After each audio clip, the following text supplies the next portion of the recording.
Yes. Yes. They're that's a pretty big topic. Mm-hmm.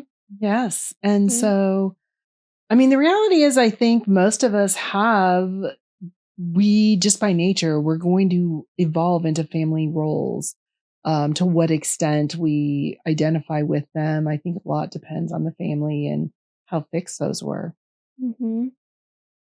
So what are some of the more familiar family roles? Oldest daughter. That's a big social media trend. Yeah. Taylor Swift wrote a song about it. Oh, did she? Yeah. I played it for you when it first came out. I'm certain I'd probably have to listen to it again. Is she the oldest daughter?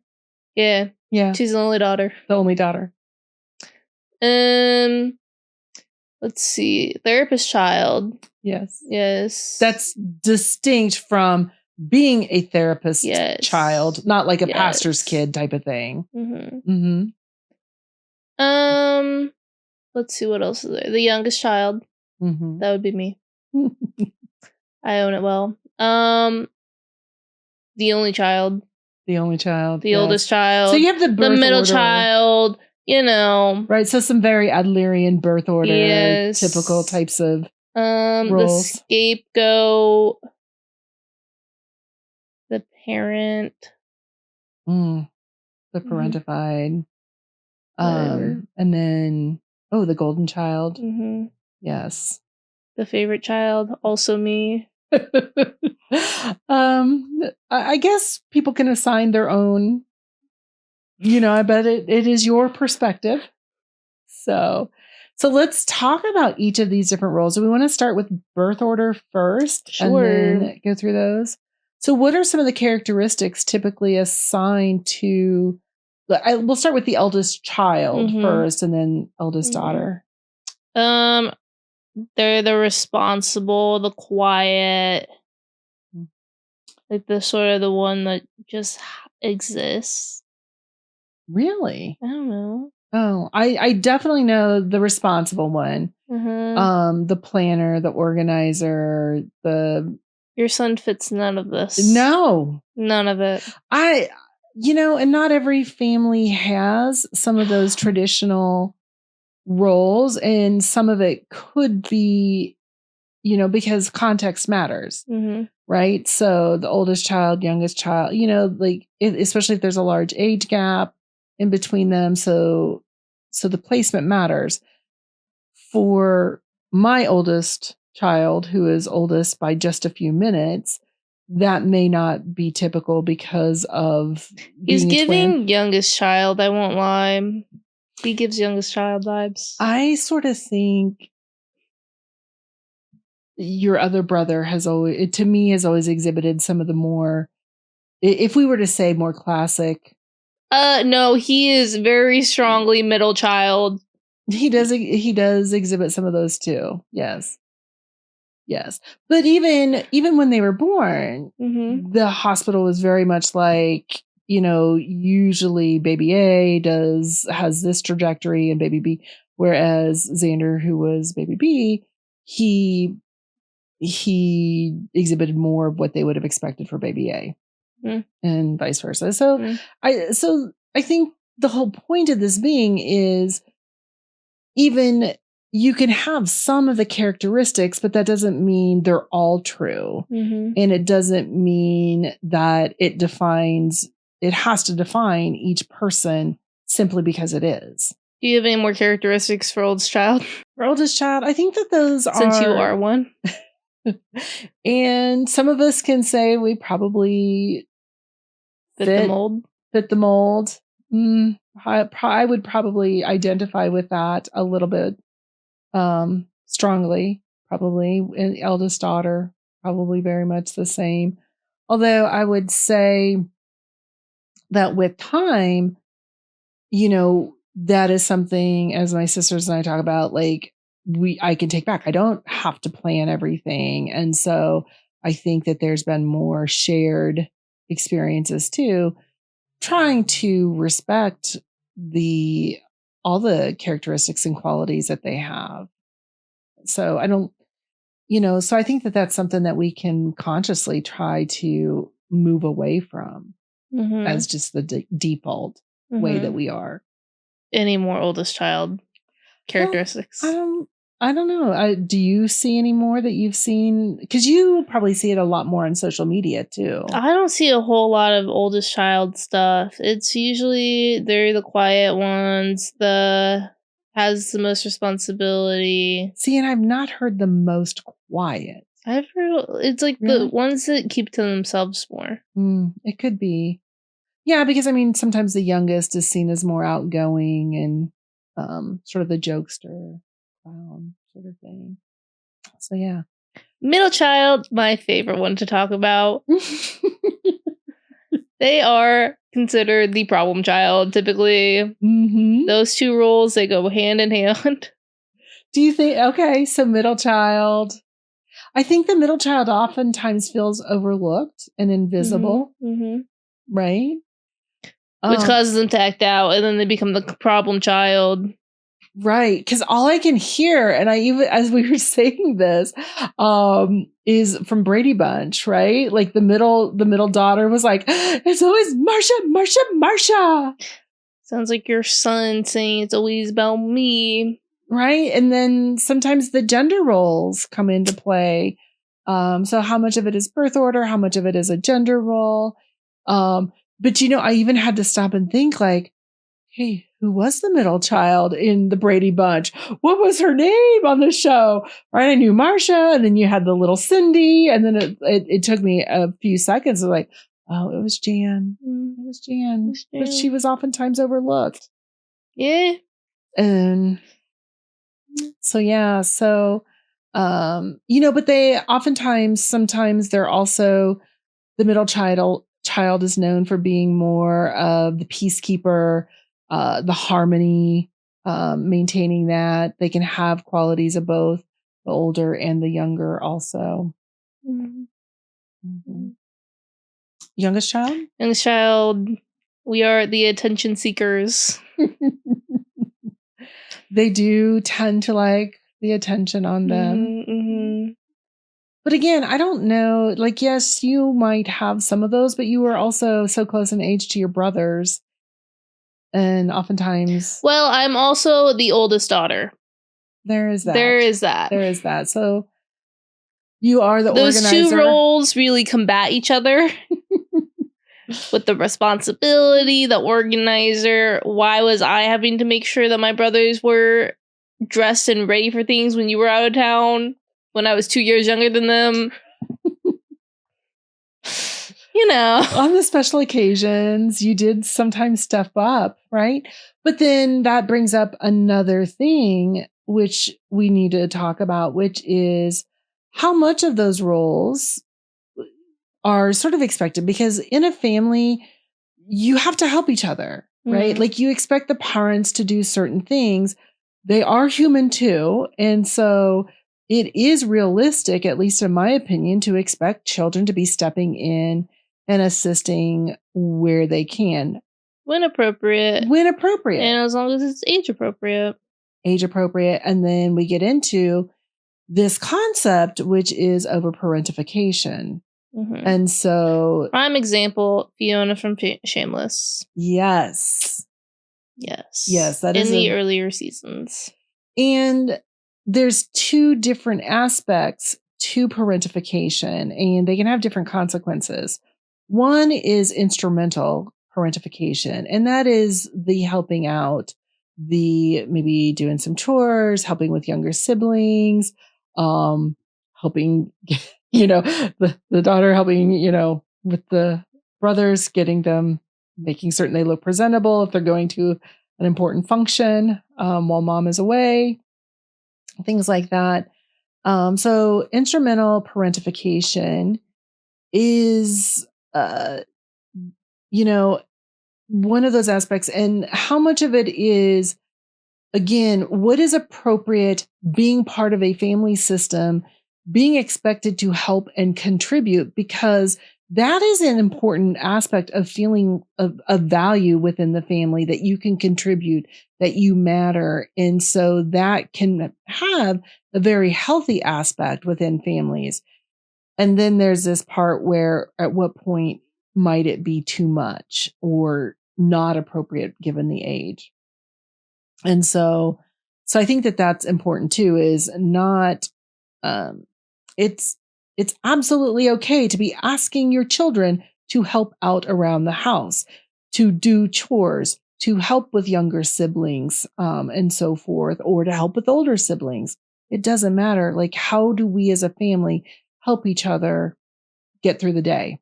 So that can be appropriate. So the instrumental parentification is when they're taking on too much, like in Fiona's case. She was really having to give up a lot of herself in order to care for her younger siblings, just basic housing, feeding them, taking care of them, getting them to school. So that's a really good example of that.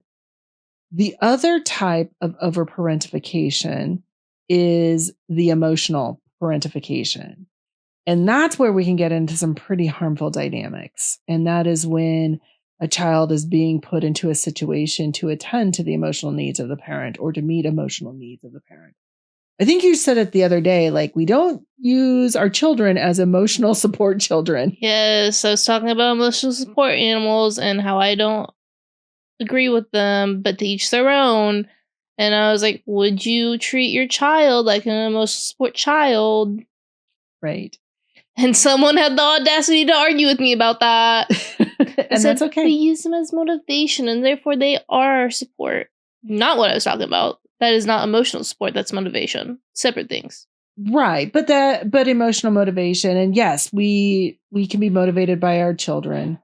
It's inspired. the offloading of emotions. Yes. Onto someone who cannot carry them. Yes. And so we don't as adult parents, we don't outsource our emotions to have our children manage those for us. Mm-hmm. We don't, and we do see this a lot of times, especially when there is only one parent in the household, or there's conflict between the two parents that, and we call this triangulation in family systems, right? Where there's a third person coming in to help offset some of the tension and conflict within the relationship. So the emotional parentification is associated with poor outcomes, right? The anxiety and depression and so forth. So that is one thing we definitely want to make certain that as parents, we are attending to our own emotional needs through other adult relationships. So, but not difference child's in responsibility. It is not. And how do, and what are those boundaries within our own family systems and relationships? And as our children grow, and that's one of the beauties about having, young adult children or in adults, like your roles with them will change. What you might share with them can change. But while they're children, that emotional weight of what's happening in that relationship or what's happening in your own personal life, we have to think about what is it that they need to know, because they're kids, they pick up on it. I do believe parents need to share age appropriate information. They can pick up on tension and conflict, and so what we share with them, like, your dad and I, we might be having, we're not seeing eye to eye on some things, but we'll work it out. We're figuring it out. Don't you need to worry about it. If that is the case. Right. So I do think you've got to share some information with the child. Otherwise, they fill in the gaps with their imagination. Imagination is a big part of their cognitive development. Mm-hmm. I feel like I've been sharing a lot. I feel very passionate about family systems and roles. Yes, I'm well aware. Right. But I think the other thing is with this is there's not a all right and all wrong aspect to this. Mm-mm. And I think that this is why it gets so murky with families, which is families are messy, relationships are messy, and that's just life. That's how it's going to be. That's reality. It is. Yes. And so they're not perfect. Mm-mm. No, and you throw in personality and temperament and just mood and sometimes being hangry or not sleeping and all of those things. Undercaffeinated. And those are just like day-to-day things. That's not even talking about families who are dealing with really tough stuff like financial insecurity, food insecurity, housing instability, illness, any of job issues, other types of stressors. So those throw different wrenches in, and the family is having to adapt to that. And that's where a lot of times people take on these roles and they don't intend to oftentimes.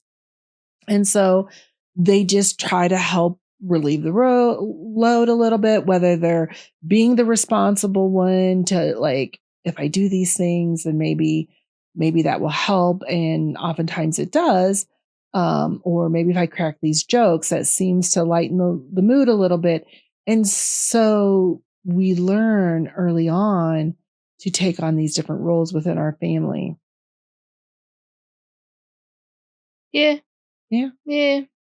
And it's not necessarily a bad thing. It's not something that you can avoid. It's how the systems run. It is. Now, when it becomes harmful is when we become inflexible with those roles, or when we start using some of those roles as labels, right? Like they're always my good kid and that's my bad kid, they're always doing so well. They're always messing up. That's the problem child. That's the perfect angel. Yes. That's when things can start to feel heavy for those kids, right? Even the golden child or the perfect child. That can feel like a burden to have to try to always live up to it.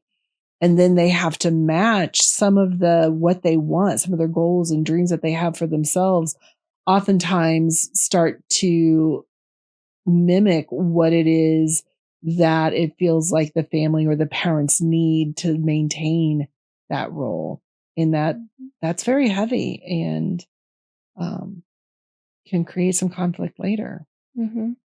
We've talked a little bit about the different roles. The birth order roles. Gender, we haven't talked about, and then we're going to come back to these other roles.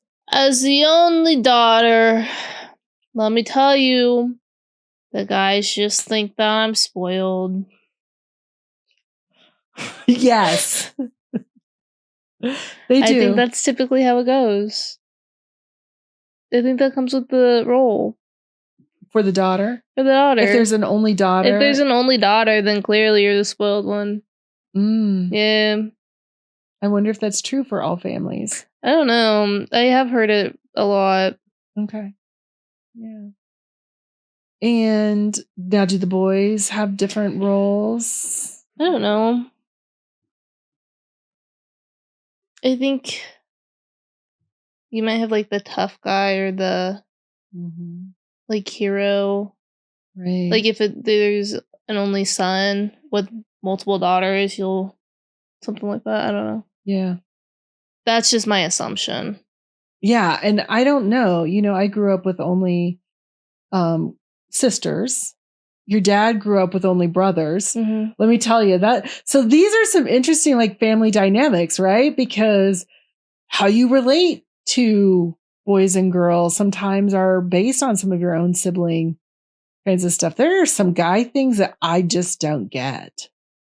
I grew up with sisters. Yeah. Like fart jokes. Like I don't get how they're There's funny. Nothing to get, Angel. I know. As someone with brothers, there's nothing to get. I know, but you can laugh at them in a way that I just don't appreciate. Okay, I don't laugh at them. I do not. Or you get it, I guess, maybe in a way that I'm just like, whatever. I'm disgusted and I'm just like, you are a man and you're disgusting, so obviously. Okay. So obviously, So maybe having brothers didn't help you appreciate that anymore? No, that's just gross. Right. Yeah, I don't know with the gender types of things, what others might be experiencing within the families. I think I don't know what you would say. I would not say that probably typical gender roles in our family. Russell is the housewife, and you are the breadwinner. I don't clearly. I mean, he is the most amazing Mr. Mom. Like he loves that stuff. Mhm. Like he always wanted to be a stay-at-home dad. Like kudos to you. And love that about him. But he's also Mr. Fix-It, I mean, and very manly man types of stuff, but we haven't like fit with those. And even the breadwinner, I mean, your dad was the breadwinner for many years. You know, and so I think we've been very flexible in our roles. You see, I don't think we dive into roles in our family. It's sort of just like whatever needs are in that moment. Yeah. Someone just fills in. Yeah. But I mean, I am certain that they impact us and that we bring it, and it'll be interesting because I also think as we do this, we bring these into our adult roles. And so how much has my role that I grew up with brought into my own parenting styles, right? Like I have a feeling my oldest daughter role, my other, you know, types of roles have impacted my parenting of you. We know your dad entertains us. He is the youngest. That's why I'm so much like him. He does, but he's also not traditional because he has the strong sense of responsibility. And this is why I think family roles and dynamics are so there's so many layers to it, because although he was the youngest, he also had a special needs brother. So he wasn't really the baby of the family. He was in some ways because he was that jokester and he entertained. And I think he helped lighten a lot of things. And yet he had to learn to be responsible and take care of an older brother. So I think I think that this is why some of these discussions about our roles and what we've learned, just slapping a label on them, I don't think has enough depth to it, right? Like I don't think just talking about oldest daughter. We all carry multiple roles also. Youngest child, oldest daughter. I don't know what else you could say about me. Because I think I can be pretty funny and entertaining at times. I could okay. I don't think she agrees you know what? That was really funny. Okay? Wow. That was really funny. Seriously? You're going to go there. Wow. You really got me there. That was good. Well, I'm glad I could entertain you at least this one time. I don't know. I think my reaction to it was actually what was funny. So I think I carried that one on my own. Sure. Yes. I think I've got tears in my eyes. My eyes have been watering all day. That didn't help any. You know, but as we talk about this also made me think, this is why I think sometimes going away to college can feel so freeing. I still think you bring in some of who you are into all of your relationships, but I also think it gives you the freedom to sort of be who you are in a way that you don't oftentimes get to, which is why then I think sometimes it can be challenging for college students when they go back home, because I didn't have that issue, guys.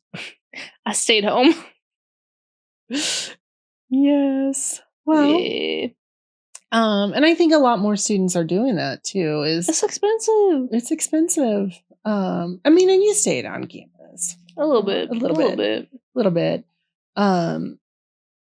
But they do struggle sometimes going back. And shoot, even now sometimes I can get together with my sisters and it can feel like, how are we resorting back to sort of these, like, who we were? I don't know. Sometimes it can feel like you just get back into. I think these roles that we have are primarily based on personality, and personality evolves over time, but at the end of the day, it's still part of your personality. Right. So which is very devolve. true. Anytime you get into a different group context, the group changes. And so maybe that's part of it too, is when you're over here, you get to be this way. But when you go back into the home, you get into either some old patterns, some old behaviors, or it's just a different group. That's a good point. Differently with different groups. That's true. I do too. Yeah. Yes. Gotta know your audience. Yes.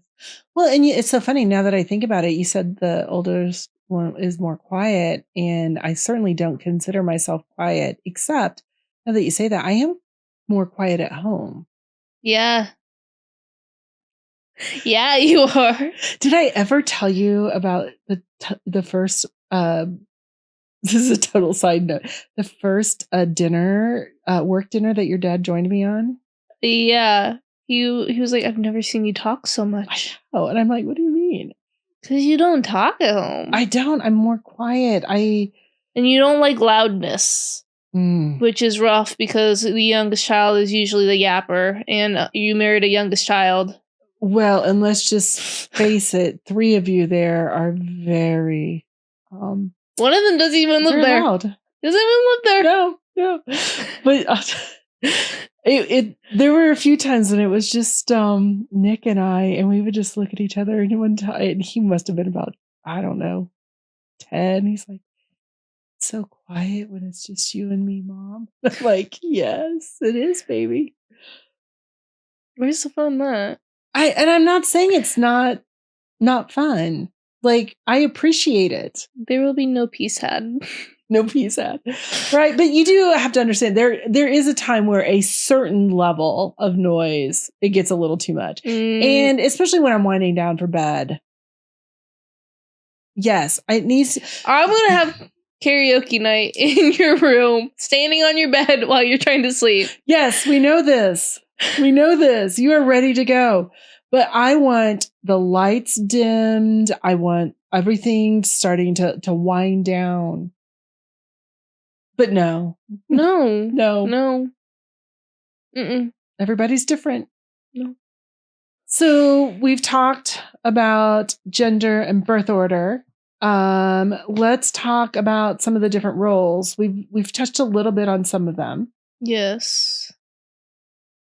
So which one do we want to tackle first? The clown. The clown. They gotta make everybody laugh. They gotta lighten the mood. They do. Yeah. Why do you think that is? I don't know. Sometimes I wonder if silence is just uncomfortable for them, or if those emotions being had are uncomfortable for them, or tension is uncomfortable for them. I feel like it has something to do with something about the situation being uncomfortable for them. That they just have to like crack jokes. Yeah, they have to break it. Whatever is discomforting, they need to throw something out there to make it a little easier for them. Which, now that you say that might make a lot of sense with the oldest child being more quiet, because they had time where they were by themselves playing, and maybe a little bit more independently, whereas the youngest child has never had. You've never known any peace. Well, you've just never had that sort of by yourself with your parents. You were the youngest. Did you know people thought that I was the only child? And it's not even because they didn't know they had brothers. Is it because they're never in pictures? No, it's like I know you have brothers, but sometimes I forget because you just act like such a only child. Oh, I was we didn't talk about the only child. I don't even know where we go there.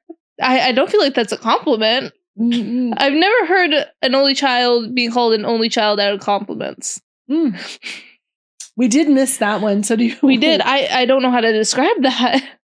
Usually, like, they only think within themselves and everything revolves around them.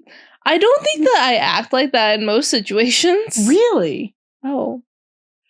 Okay. I'm gonna go quiet. Just mind my own business now. No, I mean, I can see it both ways. I think there are moments where you do, but there are moments where you are you do think a lot of other people. Those moments when I do, I'm just being the only daughter. Hello. Meaning? I'm the only daughter. I get right. a little bit more. The attention that I get is a little different because I'm the only daughter. You know, it's like just there's a slight difference. You know. Well, I think a lot of it too, and some of this could be personality and temperament. You like to hang out. I like being in all the activities. Yes, you do. And all the conversations. I don't like being left out. And so you always want to join and go do things, Absolutely. whereas your brothers have not always wanted to do that. No. And so they really enjoy being at home. Yeah. I don't know. But apparently I give only child energy. So, yeah. I wonder if any of us could give only child energy I at don't times. know. I've heard it from many people throughout most of college. Really? Yes. Where your brothers also attended. Yep. Like I said, some of them knew that I had brothers. Yes. And they were like, no. I choose to forget that because you give only child. I'm like, okay. Yep. Well, and what? Only children, like, they're okay being by themselves, though. Yeah. I don't know that you are. Yeah. I don't know that would fit with you. I think it's because I was in many of the situations that I was put in college. It's like I had to take charge and be like, this is how this is running. There's no conversation about this because no one else will make a decision. So it's like, yeah, it's your way. So yeah, only child energy. Yeah, but I think that also sounds like oldest daughter. Oldest daughter, I think. Or oldest child. Yeah. Well, I think it's just because, like, I looked like I got all your attention. I don't know. You know? To people at school? Probably, yeah. Yeah. Well, and I don't know. Is that... There could be some truth to that. Nah. I mean, we do spend a lot of time together. We do spend a lot of time together. Yes. Most of it we enjoy. Yeah. And I enjoy every second with you, Angel. Every second, Victoria. I'm so looking forward to your vacation. Thank you. Me too. Yes. Yep. So, I'm trying to think what else. So we talked about the clown. We're moving on from only child because neither of us know what that's like. I mean, yeah. What was I gonna say? We did the only child, the parent. You've got the therapist child. The therapist child, the one who gets everybody's problems and just has to listen. So they're the go-to person to sort of listen and fix and take care of that emotional load. Yeah. The problem child, the one that causes all of the problems. And that is also sometimes called the scapegoat. Yeah. Well, I think those are a little different. See, the scapegoat, you're blaming all the issues on them. The problem child, they might just be the only problems that you have in your life, and so they are the problem child. Well, and that's usually seen as the same. Really? We usually see it the same. And you have to take a look at what... I think people use it out in the open differently. Not in the therapeutic setting. Okay. In the therapeutic setting, I'm usually seeing that as the same because we have to unpack like which part of it is actually a behavioral problem because there is usually some of that there. But then which part of that child, the child and the child's behavior is being blamed for more of the systemic family functioning or issues, right? They might be acting out some of the other discord or conflict that's happening in the family. So we have to sort through some of that. What other rules? The golden child. The golden child. They can do no wrong. Never. Ever. AKA Nicholas. Wow. Yeah. Okay. Yeah. Yeah. You know what? This is your all's world. If this is how you're perceiving your roles and each other's roles, then who am I to say that is accurate or not? I mean, certainly as a parent, I might have my own thoughts and opinions, but I think that's less accurate. However, he just doesn't care enough. I think that's it. Yeah. Yep.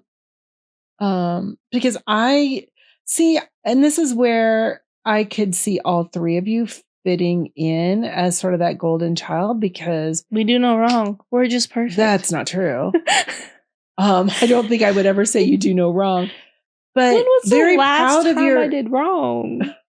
Don't answer that. I was going to say. Don't answer that. I think with each of you, there's just something that I'm very proud of each of you for. And, just even recently, y'all have like done some really cool things. We're celebrating some different milestones and accomplishments. But I don't know that really is the golden child sort of label that's typically, because these seem to be self-directed things that you all want, not something, not something that we're saying you have to be achieving or doing this. Let me tell you where this stems from. This stems from the fact that in school, elementary school, middle school, high school, grades were really important. Grades were like, Xander had to get all A's. Nick had to get mostly A's and maybe 1B. I was a lost cause. As long as I didn't come home with a D, it was fine. You all, there's many things as a parent I have done really, really well. And there are things that you all will probably need some help. So let me tell you where this went. Xander continued to be an overachiever because that's what he felt was expected of him. Yes. Nick dropped out of the race. He said, I'm not conforming to any of this, and left. That's always been him, the nonconformist. And then me, I never really cared. I said, whatever happens. And yet I got, currently I have a 4.0 in grad school, and I'm going into my third and final year. I don't know. I got mostly 4.0s in college. Mm-hmm. Most semesters except for 2. I don't want to talk about those. One of them I just gave up. Yes.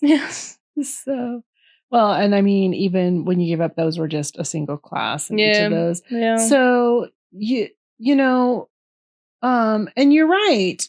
And this is where, right, as a family, and I will say, as parents, we bring our own stuff.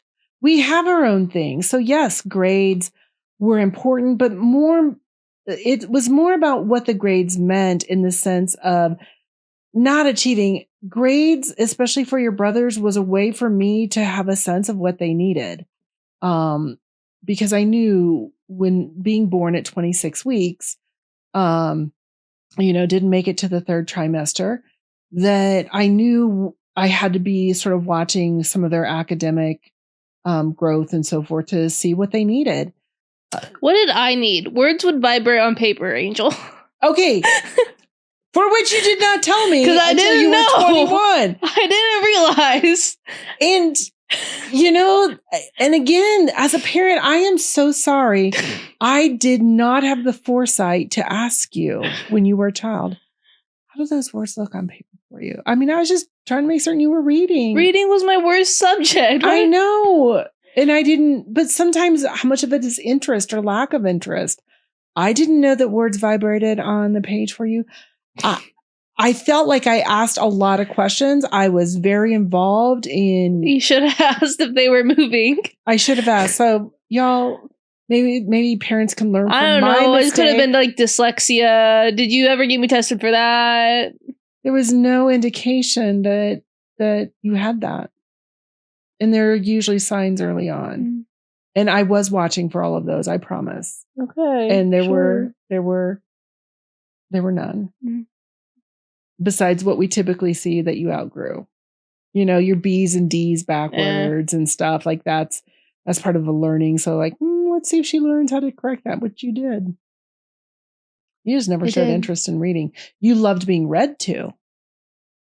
I enjoy good story time. Yes. Yes. You always. I don't mind reading. I think all three of my kids, all of you guys have enjoyed story time, and I enjoyed reading. Here's my thing. I want the information on the page to be in my brain. I want to skip forward in the story. I want the story to progress a little faster than it is. That's my only issue with reading. Otherwise, I would do it more. Well, they have Cliff Notes. It's not the same. It's not the same. It's not the same. No. I want how it's written, just sped up. I'll have to think about that. Yeah. I'll get back to you on that to see if there's anything I can. I don't think there's anything that can be done about that. Besides, I don't know, audiobooks while you're reading and speed up the audio. Goes a little faster. Yeah. But anyway, and I always liked reading, and I think that those help develop good listening skills, which that is one of your strengths, is you are a really good listener. Anyways, back to the topic of the episode. Yes, the roles. The roles. And I can go for some roles right now. Anyway. No attention issues here. But one of the things we talk about with this, and I'm going to throw a loop in this, because this isn't talked about as much, is when you think about the roles of the parents. So many times we have expectations of what a mom should be and do, and what a dad should be and do. And this could be very cliche, I think stereotypical. Yeah, I sometimes, and this could totally be my own stuff I'm bringing, but I think sometimes dads get let off the hook a little bit because dads, like if they show up, like that's a huge kudos. Like dad was there. Like to have a dad in your life, that is we know that's a huge protective factor. And then dads they fix things. Like, so sometimes you got that. But sometimes I feel like moms are expected to be everything. Like we're expected to always have the right answers, always say the right things, be the baker, fix the owies and boo-boos, help with the homework, like I feel like I'm always as a mom, and I think that this too, in my work with clients, we always expect moms to have just the right answer and say the right thing and do the right thing all the time. And that's a pretty big, I know I fall short of that as far as, and so how do we, as we're talking about family roles, so we have these and they can all be important. And one of the best things for families is when they're all seeing themselves as individuals within the family, and that they can see themselves contributing for the good of the family, to help individuals within the family. But sometimes that inflexibility in roles, when someone in the family, and especially when the family itself as a unit does not allow people to move outside of the roles that it's ascribed, that's when we see a lot of tension and friction and more anxiety and depression within those family units. Because people don't feel like they can sort of be who they are, or to grow outside of those roles. Because somebody might be a jokester when they're 12 and 13 and it's hilarious, but they mature and they become more serious and take on a profession. And they're, that doesn't mean they can't be funny at times, but that's not who they are as a person. But what do you think? How does that work? Like being flexible with roles? How do you let people grow up as they're growing up? They're not their role. They are a person who is growing, who is learning. It's just life. People evolve. Life evolves. Situations change. Experiences occur. And it all builds a person. I don't know that we should let their role evolve. It's just their role evolves and you need to realize that. that like make certain that you realize people will change, especially children. A 12-year-old is not going to act the same way at 35. They're just not. Hopefully not. If so, that's an issue. That's part of the problem, right? Is how do we let people grow and mature based on their experiences and their interests? Kids by nature should be trying on a variety of different things.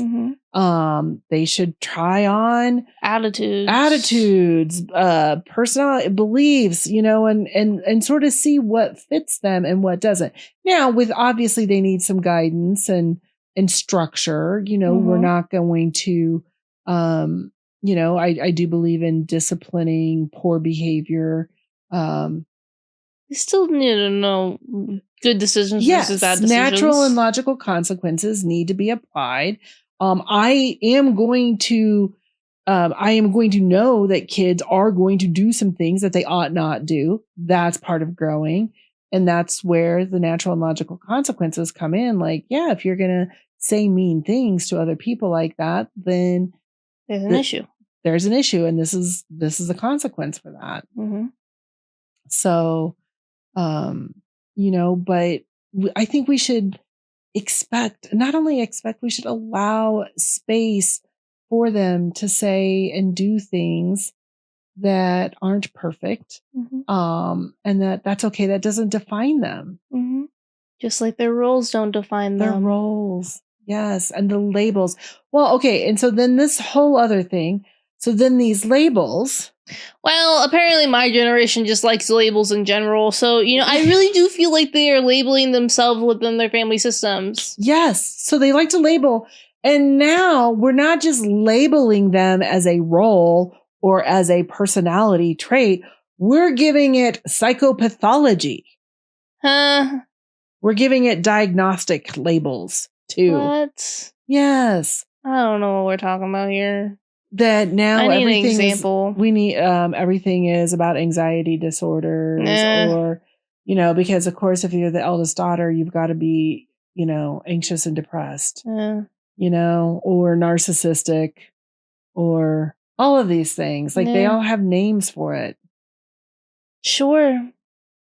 No, but sure. It's not that deep. Yeah, sometimes people are it's just people. A cluster of characteristics that you have that you yourself or someone older than you assigned a name to that means literally nothing. The role means literally nothing. They don't. Because you don't have to be bound by those. No. Yes. So, but we do see, especially I think, the social media trends and so forth, putting a lot of labels and psychiatric disorders on them, and they just really all the middle childs have ADHD. What? Yes. Is that a thing now? Okay. Can I just tell you the things I'm seeing? I need to start like clipping things and like, y'all, this is not ADHD. So I was reading something that said, oh, the way you stand in a shower. I don't stand in the shower. I sit in the shower. Well, that's a whole nother, I'm certain, major personality disorder, according to social media. And I scroll on my phone. But yes, I am sorry, but whether you face the shower head or turn away from the shower head. No, I think that one's the sign of autism. I'm just. I think it's all of the above. Well, and then you got AI generating some of the stuff. I saw this like 5 types of PTSD. And I'm There's looking. Not 5 types of PTSD. I hate to break to you. Well, and I'm like, acute stress. Well, and then people were like, I have all 5 of them. And it's like, you can't have all 5 of them. You can't have acute stress disorder and PTSD. Acute is before the 4 week. So there's so much misinformation, so much. And everybody's just like owning these labels. And it's like, nope, that's not even it. Why do we label everything? Why? I think putting a label on something helps us understand ourselves and others better. Why do we need that though? Well, because clinically speaking, if I have somebody who has met the criteria for a generalized anxiety disorder. I'm not talking clinically. I'm not like, why do we need these labels outside of like a clinical diagnosis of some kind? You tell me, isn't this your generation? I don't think we do. I don't align with any of them. Really? As a label? I don't have FOMO. No. Really? I like to be involved, but I wouldn't say, oh my gosh, I have FOMO. No. No, you just are not missing out on anything. You're not leaving me out. I hate to break it to you. But you don't have FOMO. I'm not afraid of missing out. I'm just simply not missing out. Right.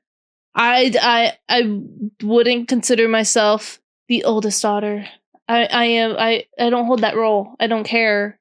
Yeah. I am who I am. I am the youngest child. However, that's not a role that outside of birth order, I don't really care about it. Yeah. I wouldn't say, I don't know. What else is there?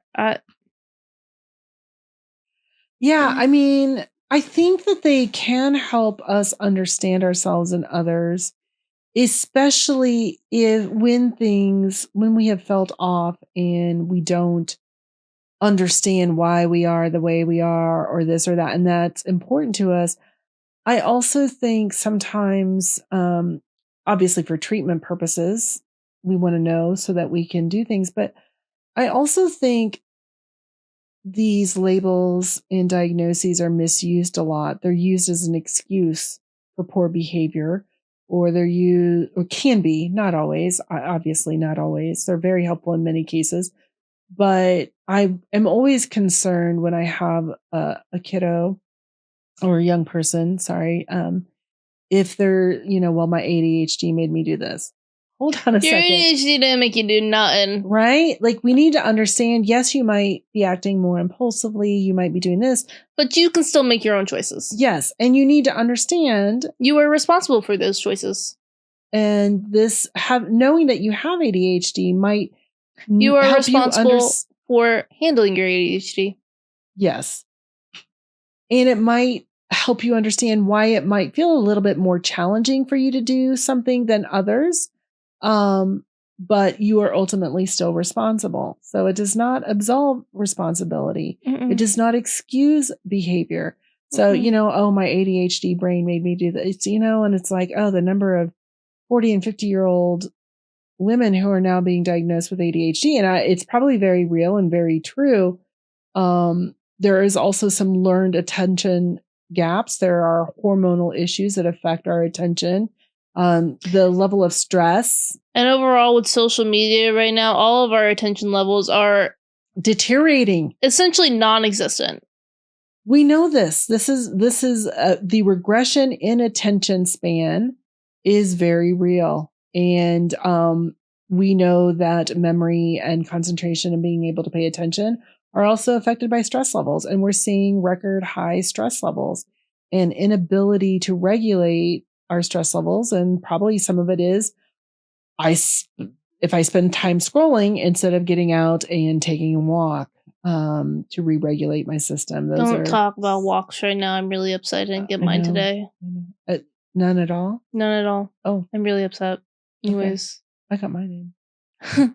Must be nice. That was a level that you did not have to stoop to, Angel. Well, it's very seldom that I've been staying on the ball with it, but I'm trying. I'm trying. But it was early morning. Yes. I had to look presentable today. Yes. Which means I couldn't get sweaty before this. Anyway. Back and do the treadmill. We know I don't like the treadmill. Yes. I don't like standing in one place. Talking about attention issues, that right there. On a treadmill, I'm not staying on that thing more than 5 minutes.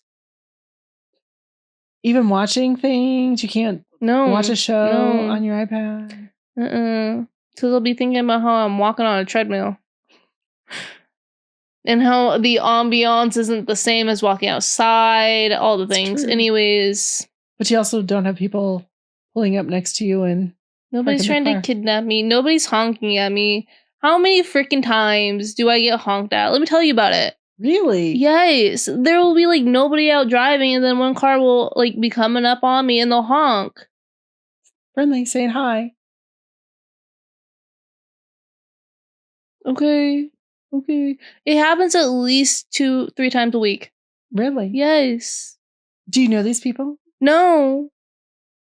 Every once in a while, I might recognize the car potentially, but then I'm like, why would that person be honking at me? Oh, I'm not even talking about you and Dad. I'm not talking. Every time they pass me, they do honk at me. And that's fine. I know you guys. I expect that from you. But it's the strangers. It's the strangers. It's the strangers. Stranger danger. Yes. I learned that and I trust that. However, I will be getting my iced coffee from the white van. Back to our topic because we are running low on time. Yes. Family roles. What should we know about family roles? So, especially right now, we're seeing a really hot topic, I think, about estrangement in families. And so I think that this is the important part, which is oftentimes within families, there can be a lot of hurt, a lot of unresolved conflict. Like I said, when they're not allowing the flexibility to develop independently within a family system. But the estrangement itself, a lot of times, well, first of all, let me just say that, especially with the recent Wall Street Journal article, that it is my hope that therapists are not the ones who are saying, cut off your family. First of all, as therapists, we should never be giving advice. That is not our role. Our role is to help our clients come to their own decisions. And for me, a lot of times what I'm doing, I do a lot of values work. So I'm helping them align any decisions they make with their values. And this is why I think for most clients, most people, it should be a very difficult decision of cutting off family, because most people, family is one of the most important values for them. Where I see some of the conflict for them is when they have to define what family means to them. And so sometimes when they are, and usually this is the family of origin, either with parents or sometimes a sibling, if there's still a lot of hurt, and that they have shared that this is not something that I want to, be belittled or ridiculed, or, this is my child and I want, this is how I want to raise them. And so when you come over and you're criticizing or you're doing these other things to undermine my role as a parent, so this happens with grandparents sometimes, that can be really challenging, that they're going to have to decide what is family to them. And so a lot of times the hurt, and we're talking usually years of unresolved hurt, boundary violations, and so forth. And I'm also saying I'm not talking about situations of safety, physical safety, where there is actual abuse that is occurring, or assaults, and that is a whole different topic. So those are things that we might have to help them think through about family roles, what family means to them, the dynamics, what they want in their world. But I think with that, recognizing that, as you said earlier, families are messy, relationships are messy, there's conflict, and it is really important that we show our children, that we teach them that conflict does happen and that we can resolve that and work through that. And that sometimes you just have to be okay with some ick and like, I don't like it when so-and-so does this. But it's not causing me harm. So it is what it is. They are their person doing their thing. Mm-hmm. We're out of time. We are. Yeah. Oh, wow. Wrap it up. What are your takeaways? My takeaways. Oh, families, there's just all sorts of stuff there. And there's opportunity. There's ways. I think that we learn ways of functioning, ways of being that we take into other roles. But then ways that we sort of break out of those. So my takeaways: families and relationships are messy, and your family role does not define you. True that. Yep. All right. Bye. Bye.